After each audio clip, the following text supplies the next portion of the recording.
She slid a napkin to the Mafia boss. It said, "Next table. He kidnapped me. Don't react." The message trembled in her handwriting as her fingers released the folded paper, praying the stoic man at table 7 would understand her desperate plea. Alana Kent maintained her practiced smile as her captor, Preston Webb, returned from his phone call, his charming facade hiding the monster who had abducted her 3 days ago from her apartment building's parking garage. The elegant interior of Villa Bilvento restaurant in Charlottesville offered no comfort despite its warm lighting and tasteful decor. Gregory Mercer, the feared businessman with rumored connections to organized crime, glanced at the napkin without changing his expression, his dark eyes briefly meeting Alana's before returning to his bourbon. His reputation preceded him. People avoided his table, whispered about his empire, and never dared cross him. Preston reached across the table to grasp Alana's hand, his thumb pressing painfully against her wrist as a silent warning to behave. The expensive wine in her glass remained untouched as she calculated her odds of survival, wondering if her message would be ignored like so many pleas for help before. The waiter approached with their entrees, giving Alana a momentary respite from Preston's grip as he made room for the plates. She noticed Mercer fold the napkin twice before slipping it into his suit pocket, his movements so subtle they were nearly imperceptible. Time slowed to an agonizing crawl through each course, each bite of food tasting like ash as Preston discussed his fabricated business ventures. Mercer had left 20 minutes after receiving her message, without a single glance in her direction or any sign he would intervene. At evening's end, Preston yanked Alana to her feet with excessive force, disguised as gentlemanly assistance. The staff smiled politely, blind to her predicament as they wished the lovely couple a good night, while Preston steered her toward the exit with a firm hand on her back. The parking lot offered no salvation, no sirens, no rescuers, no sign of Mercer or anyone who might have understood her silent cry for help. Preston unlocked his car and pushed Alana inside, his pleasant demeanor vanishing the moment the doors closed. "Who did you talk to?" he demanded, gripping her jaw with enough pressure to leave marks. "I saw you looking around too much in there. What did you do?" His eyes, once attractive when they first met online, now burned with paranoid rage. Alana shook her head, tears streaming down her face as she insisted she'd spoken to no one. The slap came without warning, his signet ring cutting her lip as he demanded absolute honesty while starting the engine with frightening calm. The motel he chose was 30 miles outside the city, a dilapidated place with peeling paint and flickering neon. Preston checked in using yet another false name, his collection of fake IDs testament to his preparation for this crime. Each step toward the room felt like walking toward her own grave, her hopes fading with the distance from the restaurant. She thought of the twice-folded napkin in Mercer's pocket, a message received but apparently ignored, as Preston shoved her into room 18. Surveillance cameras had been the first thing Alana noticed when entering the restaurant, wondering if anyone would review the footage and recognize her from the missing person reports. Preston had assured her no one had filed. The realization that no one might be looking for her settled like ice in her stomach. "You shouldn't have been so quiet at dinner," Preston muttered, pacing the room like a caged animal. People notice when a woman doesn't talk. They think something's wrong. His sudden concern for appearances contradicted the bruise forming on her cheekbone.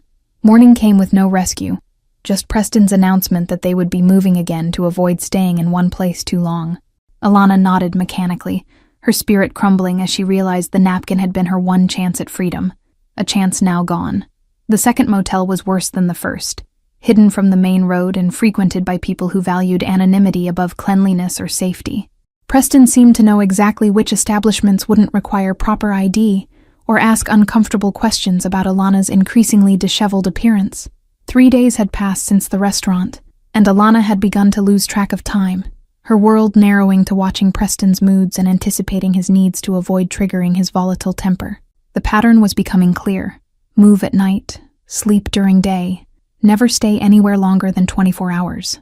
Preston's phone calls grew more frequent and secretive, whispered conversations in the bathroom while Alana pretended to sleep, catching fragments about merchandise and buyers that chilled her to the bone. Whatever his original plan for her had been, it seemed to be evolving into something even more sinister. The third motel room's bathroom had a loose tile behind the toilet that Alana worked free while showering, creating a small cavity where she could hide the pen she'd managed to steal from Preston's jacket. It wasn't much, but it was the first object she possessed that he didn't control. "We're going north tomorrow," Preston announced after ending another hushed phone call. studying her reaction with predatory intensity. "I have friends there who've been waiting to meet you. People who will appreciate your unique qualities more than I can alone." Alana nodded submissively while her mind raced, recognizing that north likely meant crossing state lines, a boundary that would make rescue even more improbable, and prosecution of Preston more complicated if she ever escaped. The weight of her situation crushed what little hope remained. When Preston fell into a deep sleep after drinking half a bottle of whiskey, Alana crept to the bathroom and frantically scratched partial information onto the wall behind the towel rack, the motel's name and road number. Not a complete address, but perhaps enough for someone searching specifically for her. Preston's increasing carelessness revealed patterns of previous abductions. A hotel receipt with another woman's name fell from his wallet, and his laptop browser history showed searches for trafficking networks before he snapped it shut upon noticing her glance. The realization that she wasn't his first victim intensified her determination to survive. His stories changed daily. Sometimes he claimed to be protecting her from imagined threats. Other times he spoke of their future together with delusional certainty, and occasionally he dropped the pretense entirely, coldly informing her of her monetary value to people she would soon meet. Each location felt more remote than the last, with fewer witnesses and greater isolation from potential help. Alana memorized small details of each place: unusual wallpaper patterns, distinctive bathroom fixtures, the sound of specific highway traffic, hoping against hope she might someday need to identify these places to authorities. "You should be grateful," Preston hissed after catching her looking too long at a passing police car through the motel window. "Other men would have hurt you by now. I've been patient, haven't I?" His twisted perception of kindness made her stomach turn as she forced herself to nod agreement.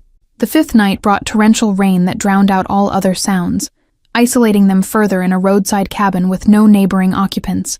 Preston seemed pleased by the weather's assistance in his efforts to keep her hidden from the world. When he stepped outside to smoke, Alana frantically searched his duffel bag, finding multiple phones, cash in various currencies, and a small notebook with dates and initials that confirmed her worst fears. She was merely the latest in a series of women who had disappeared into Preston's carefully constructed trap. The rain continued into morning, and Preston announced they would stay an extra day rather than travel in the downpour, the first break in his rigid relocation schedule. Alana feigned relief while inwardly panicking at the thought of remaining in such complete isolation for additional hours. Something changed in Preston's demeanor on the sixth day. He checked his mirrors more frequently while driving, took unexpected turns, and repeatedly assured himself aloud that they weren't being followed. Alana noticed his newfound paranoia, but dared not ask its cause, fearful of redirecting his anxiety toward her. Unbeknownst to Alana, Gregory Mercer had begun his investigation the moment he left Villa Belvento, instructing his driver to circle the block while he contacted his security team. The twice-folded napkin, his code for urgent, life-threatening situations, remained in his inner pocket as he mobilized resources without attracting attention. Mercer's first call was to Hector Walsh, his head of security and former military intelligence officer, with simple instructions: restaurant cameras tonight, all angles, especially the parking lot. No explanations were needed. Their 15 years of partnership had established an unspoken language of trust and efficiency. Within an hour, Mercer had footage of Preston helping Alana into a black sedan, the license plate captured clearly thanks to Villa Belvento's high-end security system that Mercer himself had funded during the restaurant's renovation. The owner owed him favors that required no questions when Mercer's team requested access.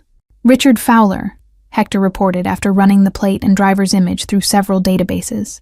"Except Richard Fowler died 3 years ago in Minnesota. This man is using stolen identities." The discovery confirmed Mercer's suspicion that this wasn't an impulsive crime, but a calculated operation. Mercer established a command center in his downtown office building's secure basement, walls soon covered with maps tracking possible routes from the restaurant and profiles of Preston's known aliases. The pattern emerged quickly: small motels paid in cash, rural locations, constant movement. Credit card transactions from the real Richard Fowler had stopped 3 years ago, but facial recognition from traffic cameras matched their suspect to 12 different identities across 5 states in the past 18 months. Each identity disappeared after approximately 1 month of use, suggesting a rotating system of false documentation. "He's done this before," Mercer concluded, studying the timeline of disappearances in regions where their suspect had been active. At least 7 women reported missing, all matching similar physical descriptions to our victim. The realization hardened his resolve. This wasn't just a rescue mission, but the dismantling of a predator's operation. Mercer deployed teams to monitor gas stations and budget motels within a 100-mile radius, focusing on establishments with minimal security and staff who wouldn't remember faces. The initial 48 hours yielded nothing, suggesting Preston had anticipated potential pursuit and chosen his route carefully. On the third day, Hector discovered the restaurant's cleaning staff had found something unusual: scratches behind a bathroom towel dispenser that hadn't been there before service that night. Mercer immediately ordered the entire bathroom dismantled, revealing Alana's desperate message with the partial address. Route 29, Blue Ridge Motor Lodge, Mercer read from the recovered writing, immediately dispatching teams to the location while he personally drove there.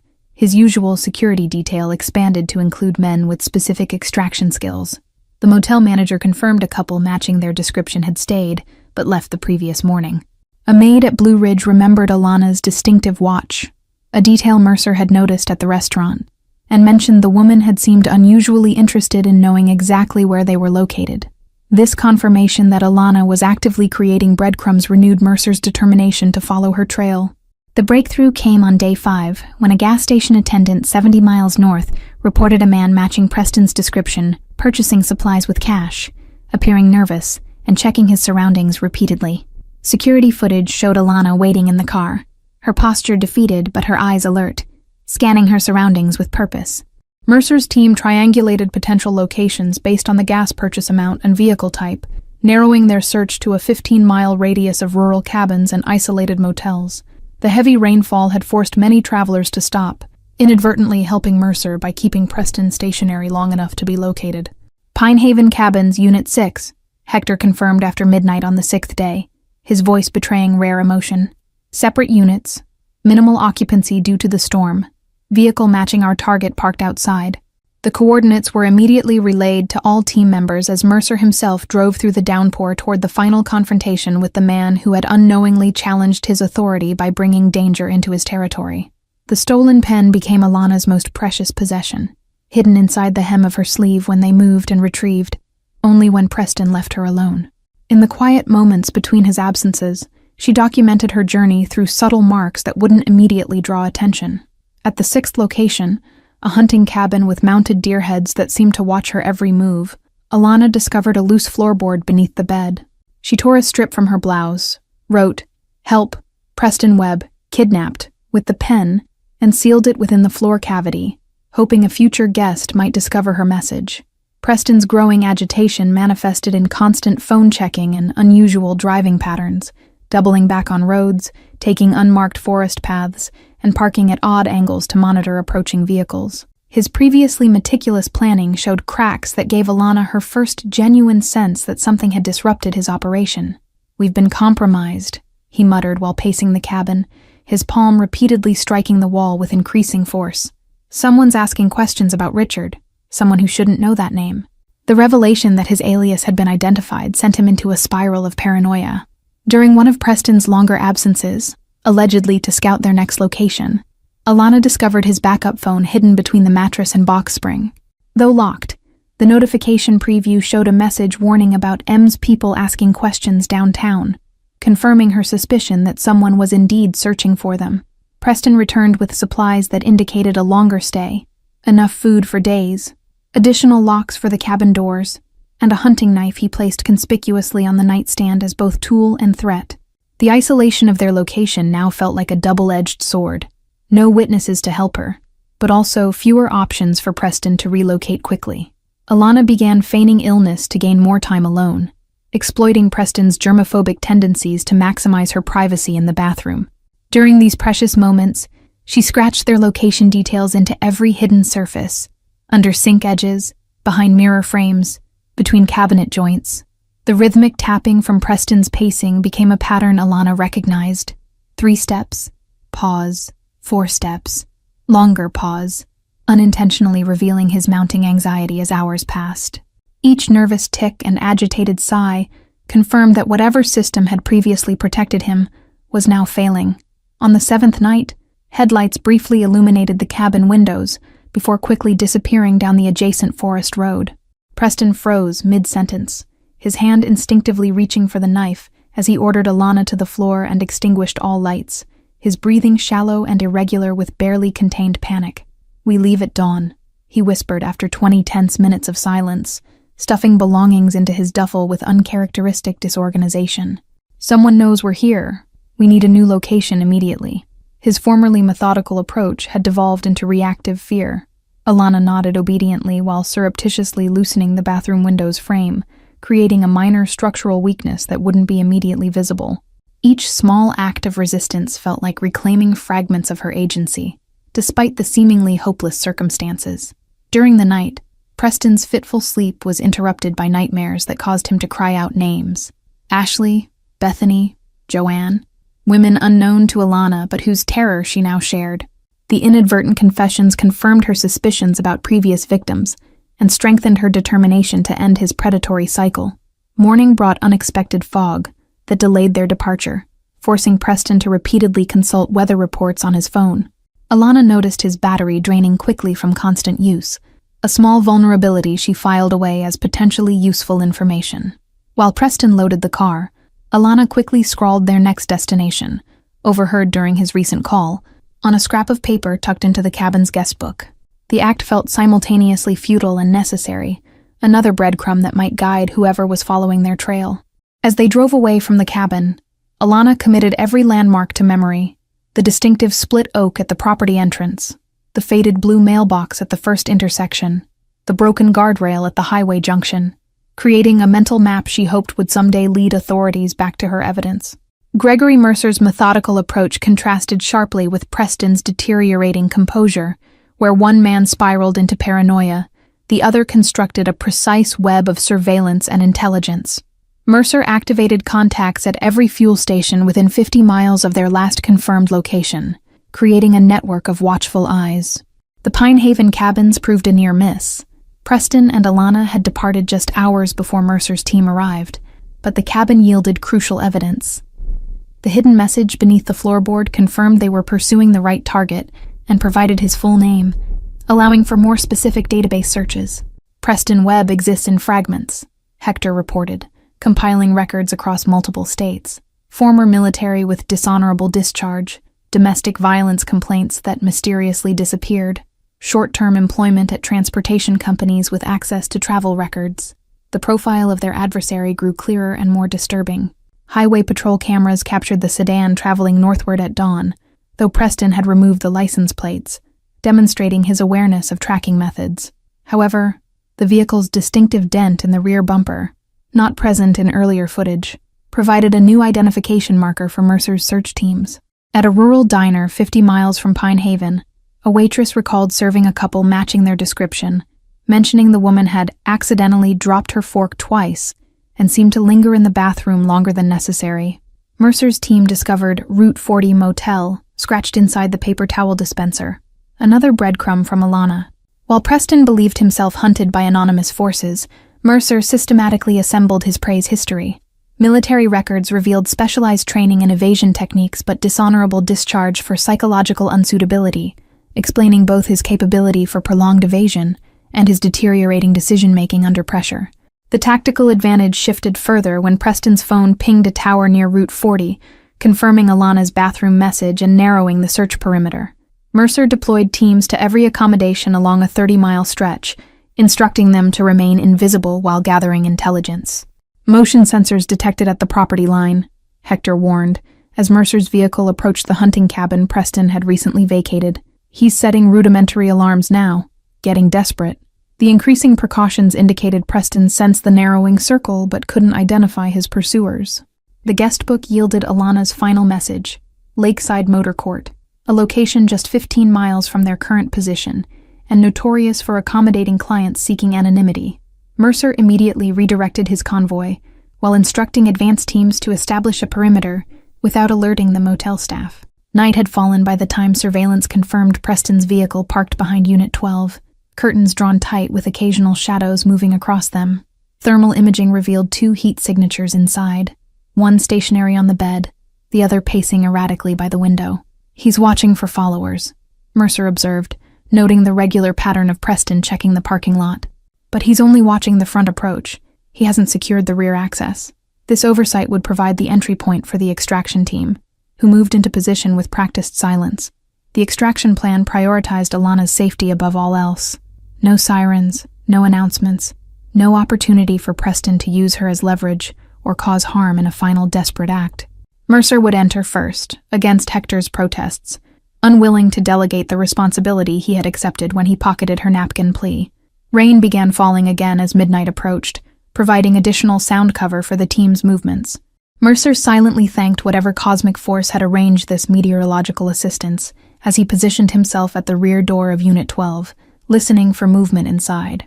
The extraction team synchronized watches and communication devices, each member assigned specific roles: perimeter security, vehicle disablement, medical support, and primary intervention. They moved with the coordinated precision of extensive training, positioning themselves for simultaneous action from multiple approach vectors. At precisely 1:17 a.m., with Preston briefly visible through a crack in the curtains as he checked his phone, Mercer gave the signal to begin the operation that would either save Alana Kent or confirm their 7-day pursuit had ended in failure. Inside Unit 12 of the Lakeside Motor Court, Alana lay motionless on the bed, her wrists raw from the zip ties Preston had applied after catching her attempting to signal a passing truck driver earlier that afternoon. The plastic restraints bit deeper with each subtle movement, a constant reminder of her failed escape. "You ungrateful bitch!" Preston had snarled while binding her hands, his previously calculated demeanor completely abandoned. "After everything I've done to keep you comfortable, this is how you repay me?" The mask of charm had completely dissolved, revealing the predator beneath who now paced like a caged animal. Alana's split lip had stopped bleeding, but her right eye had swollen nearly shut from the backhand that followed her escape attempt.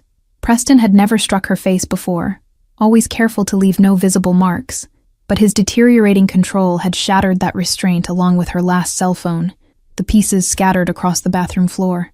The tears had stopped hours ago, giving way to a strange calm that felt almost like acceptance, but was actually something far more dangerous: the quiet resolve of someone with nothing left to lose. Preston misinterpreted her silence as submission, unaware that Alana was mentally cataloging every object in the room as a potential weapon. Each time headlights swept across the parking lot, Preston rushed to the window, his agitation growing with every passing vehicle. "They're circling us," he muttered, though Alana couldn't determine if the "they" existed outside his increasingly paranoid imagination or represented actual pursuers. The motel room's thin walls transmitted sounds from adjacent units: a television playing too loudly, a couple arguing, ice machines humming, creating an incongruous soundtrack to what Alana believed might be her final hours. She found bitter irony in dying surrounded by people just feet away who had no idea of her predicament. Preston's pacing increased in speed and irregularity as midnight approached, his route around the room becoming less predictable as he checked windows, tested door locks, and repeatedly counted their dwindling cash. The organized criminal who had methodically abducted her now resembled a cornered animal sensing approaching hunters. "We should never have gone to that restaurant," he hissed, yanking the curtain aside for the 100th time to scan the parking lot. "Something changed that night. Someone noticed you." The irony that her desperate message had apparently succeeded offered little comfort as Preston's unpredictability reached dangerous levels. The rainfall intensified around 1 a.m., drowning out ambient sounds and further fraying Preston's nerves as visibility diminished. He paced with increasing agitation, occasionally pressing his ear against the walls as though expecting to hear approaching footsteps through the downpour. Alana focused on controlling her breathing, conserving energy, and maintaining awareness despite exhaustion and pain. The strange clarity that comes from accepting one's mortality sharpened her senses. She heard the subtle click of the rear doorknob turning before Preston noticed, the sound nearly imperceptible beneath the rain. Preston froze mid-step when the door swung open without warning, revealing a tall figure silhouetted against the night. No words were spoken as Gregory Mercer stepped into the room, water dripping from his overcoat, his expression impassive as he assessed the situation with calculating eyes. "Who the fuck?" Preston's question died as he recognized the man from the restaurant, realization dawning that the powerful stranger had not ignored Alana's plea, but had instead orchestrated an elaborate hunt. His hand moved toward the nightstand where his knife lay. Mercer's subtle headshake stopped Preston's movement, as 4 additional men entered silently through both doors, their presence communicating what words could not. This confrontation had only one possible outcome, and resistance would only determine how painful that outcome would be. 7 days. Mercer finally spoke, his voice unexpectedly gentle despite the implicit threat of his presence. 7 days to find you because you thought you could take someone from my city. The simple statement carried the weight of an immutable law, a boundary crossed that could not be uncrossed. As Mercer approached the bed where Alana lay bound, Preston lunged for the knife in a final desperate act, only to find himself restrained by 2 men who materialized at his sides with practiced efficiency, subduing him with such silent precision that it seemed choreographed. Mercer cut Alana's restraints with a small pocket knife, his movements deliberate and careful to avoid causing additional pain to her abraded wrists. No words passed between them, as he gently helped her sit upright, maintaining a respectful distance that acknowledged her need for space after days of forced proximity to her captor. The rain continued its steady rhythm outside as Mercer removed his charcoal overcoat and placed it around Alana's shoulders, the garment still warm from his body heat but not intrusive, an offering of dignity rather than forced assistance. Behind them, Preston's muffled protests were silenced by one of Mercer's men with clinical efficiency. "Medical team is ready," reported a woman who entered carrying a professional-grade first aid kit, her approach to Alana measured and telegraphed to avoid startling her. "The perimeter is secure, and transportation is in position at the rear exit." The team operated with the precision of extensive practice, though Alana sensed this particular rescue held special significance. Alana flinched when the medic attempted to examine her injuries, the instinctive reaction causing Mercer to raise his hand slightly, immediately halting all movement in the room. "Only with your permission," he stated simply, establishing her authority over her own body for the first time in 7 days. The team waited silently for Alana's nod before continuing their assessment, documenting her injuries with photographs and notes that would later serve as evidence. Preston watched with dawning horror as he realized these weren't vigilantes, but professionals building a case that would systematically dismantle his freedom. "We found the others," Mercer informed Preston, his tone conversational, yet chilling in its certainty. "Ashley Henderson from Roanoke, Bethany Collins from Durham, Joanne Westfield from Richmond. They're waiting to testify." The names from Preston's nightmares were real women who had survived and remembered. Preston's face drained of color as he processed that his previous victims had been located and were cooperating with authorities. His carefully constructed predatory pattern was not just interrupted, but completely exposed. The realization that his future held accountability, rather than escape, registered in his eyes as genuine fear for the first time. "Is there anything you need from this room?" Mercer asked Alana, his question acknowledging that despite her captivity, she might have created connections to objects or hidden messages she wanted retrieved. The consideration surprised her, a recognition of her agency even in the smallest details. Alana pointed to the bathroom tile where she'd hidden the pen, her small act of resistance that now served as evidence of her determination to survive. Mercer nodded to one of his team who carefully extracted and bagged the item, treating it with the reverence of a crucial piece of evidence rather than a disposable object. "The police have been provided everything except your direct testimony," Mercer explained, as the medic finished bandaging Alana's wrists. "My team has tracked his pattern across 5 states, identified previous victims, and documented financial transactions connected to trafficking networks. Your statement will be the final piece." As they prepared to leave the motel room, Alana hesitated at the threshold, 7 days of captivity making the simple act of walking through a door without permission feel foreign. Mercer waited patiently, neither urging nor restricting her movement, allowing her to reclaim the basic freedom of choosing when to step outside. The night air carried the clean scent of rain-washed asphalt as Alana took her first unaccompanied steps toward the waiting vehicle, each footfall reinforcing her transition from victim to survivor. Behind them, a separate team collected Preston with efficient movements that suggested his journey would be considerably less comfortable. "How did you find me?" Alana asked as she settled into the back seat of a luxury sedan with tinted windows, her voice raspy from disuse and dehydration. The question contained multitudes. Why did you bother? How did you know? What made you care enough to search for a stranger? Mercer considered her question as the vehicle pulled away from the lakeside motor court.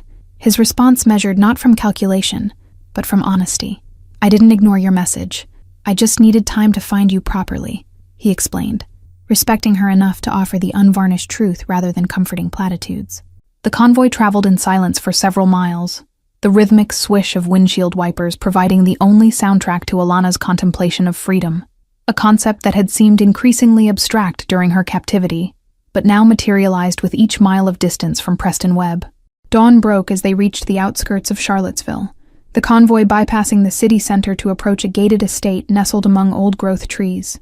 Security personnel nodded respectfully as Mercer's vehicle passed, the property's isolation offering both protection and privacy during Alana's recovery. "This is one of my guest houses," Mercer explained as they approached a stone cottage set apart from the main residence. "Medical staff, security, and legal counsel are available, but no one will enter without your explicit permission." The boundaries were established immediately. This space was hers to control. The interior of the cottage surprised Alana with its warmth and lack of ostentation. Comfortable furniture arranged for function rather than display, a fully stocked kitchen, and windows overlooking a small private garden. The space had been prepared with consideration for someone requiring both security and healing. "Your family has been notified that you're safe, but provided no details about your location or experience," Mercer informed her as a female staff member quietly delivered a suitcase containing new clothing in Alana's size. "Those communications remain entirely your decision when you're ready." Alana approached the bathroom with trepidation. 7 days of conditioned fear, making private spaces feel dangerous rather than safe. The simple act of closing a door without someone watching created a surge of emotion she hadn't anticipated, grief and relief colliding in unexpected ways.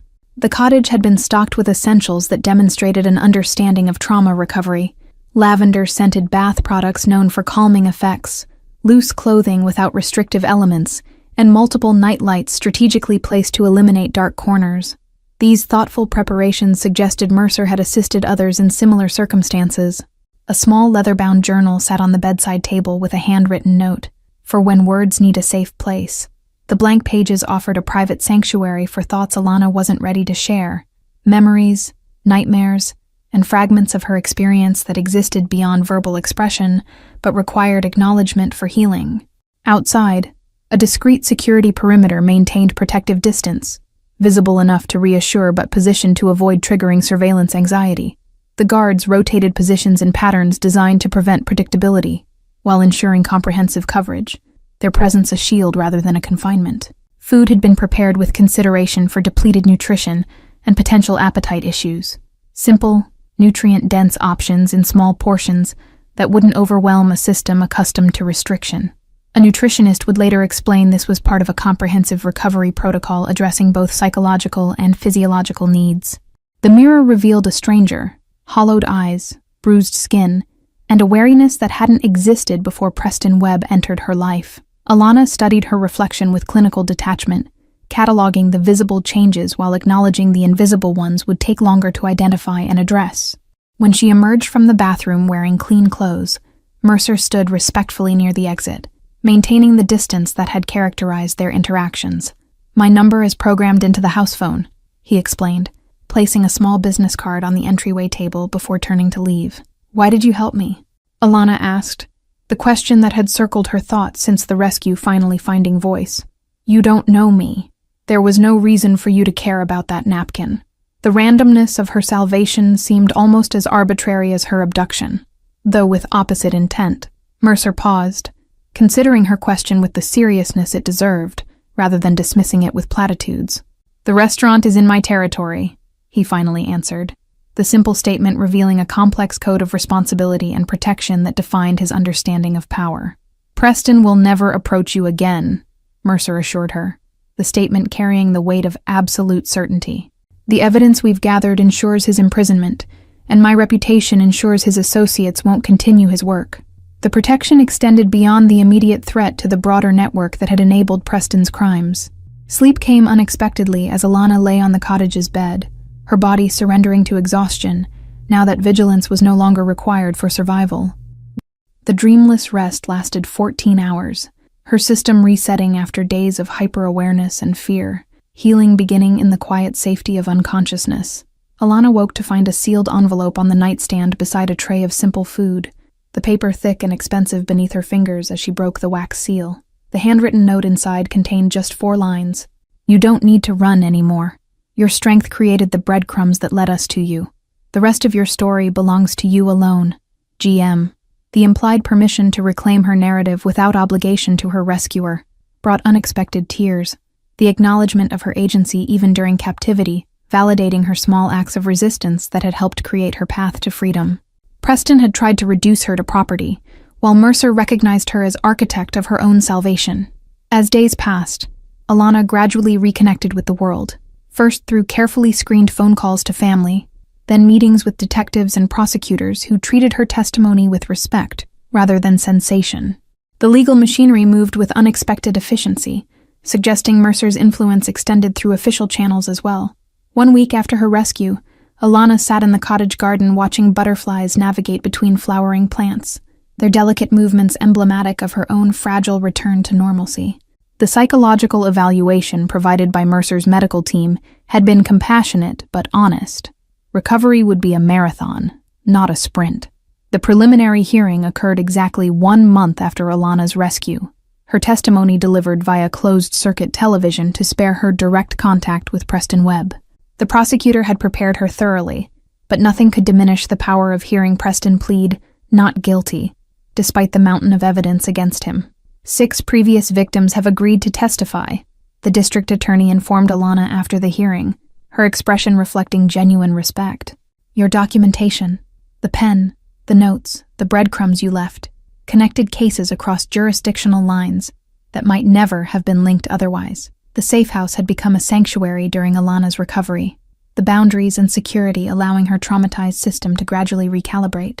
She found herself observing small daily victories, sleeping through the night, walking alone in the garden, answering the phone without fear, each representing a piece of herself reclaimed from Preston's control. 3 months passed before Alana felt ready to return to her own apartment, though she accepted Mercer's offer to upgrade her security system and relocate to a building with enhanced safety measures. The balance between independence and protection remained delicate, her autonomy precious but her safety non-negotiable. Mercer maintained professional distance throughout her recovery, respecting boundaries while ensuring she had access to resources, legal counsel, trauma specialists, financial support during work absence, and security personnel during court appearances. His assistance came without conditions or expectations of gratitude or debt. Alana found unexpected purpose in working with advocacy groups for trafficking survivors, her experience informing prevention education and recovery support systems. The psychological scars remained, but redirecting her trauma toward helping others provided a framework for processing her own healing journey. The napkin that had initiated her rescue remained preserved in an evidence locker, but its message had evolved from desperate plea to powerful symbol within Alana's recovery narrative. She incorporated its imagery into the Foundation's logo, a folded triangle representing both distress signal and hidden strength. Forensic analysis of Preston's electronic devices revealed communications with a network spanning 3 countries, his operation merely a single node in a larger trafficking infrastructure. International law enforcement partnerships, quietly facilitated by Mercer's connections, dismantled key organizational structures using evidence trails Alana's case had exposed. Alana developed a subtle communication system for public spaces, a discrete hand signal and code phrase taught to service workers, transportation providers, and medical personnel through training programs funded by her foundation. The protocol had already identified 17 potential trafficking situations in its first 6 months of implementation. The psychological fortress Preston had constructed through isolation crumbled further with each survivor connection Alana established. Women with shared experiences forming a support network that transformed individual trauma into collective strength. Their group therapy sessions evolved from processing victimization to reclaiming personal agency and future aspirations. Preston Webb's trial made national headlines, the methodical presentation of evidence from multiple jurisdictions revealing a pattern of predation spanning years. Alana watched from the back of the courtroom as 7 women, including herself, testified to his escalating violence and sophisticated trafficking network. The verdict, guilty on 37 counts with a sentence of life without parole, provided closure without healing, justice without restoration.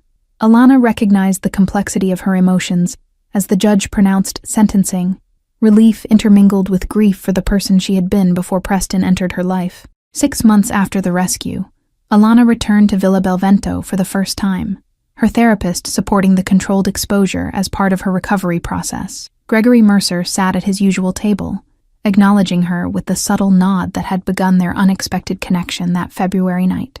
Their conversation over dinner remained surprisingly ordinary. Current events, books they'd read, the restaurant's renowned tiramisu. the deliberate normalcy itself, a form of respect. Mercer treated her as neither fragile victim nor heroic survivor, but simply as Alana Kent, a person worthy of normal human interaction. "I never properly thanked you," Alana noted as they finished their coffee, the statement hanging between them with the weight of everything left unspoken. The debt seemed immeasurable, yet Mercer had never once acted as though she owed him anything. Not gratitude, not attention, not even this dinner. Mercer considered her words with the thoughtfulness she had come to recognize as his defining characteristic, measuring responses against an internal code that prioritized truth over comfort. "You never needed to," he finally replied. "Your napkin asked for help, not salvation. You saved yourself by refusing to disappear." The realization that Mercer viewed her as collaborator rather than rescued object shifted something fundamental in Alana's perspective of her ordeal. Her actions, the stolen pen, the hidden messages, the strategic breadcrumbs, hadn't been futile acts of desperation, but essential components of her own liberation. 1 year after her abduction, Alana established a foundation providing emergency response services for trafficking victims, security consultants, trauma specialists, and legal advocates available within hours of identification or escape. The organization's anonymous primary donor remained unacknowledged at his insistence, his support conditional only on effective service delivery rather than public recognition.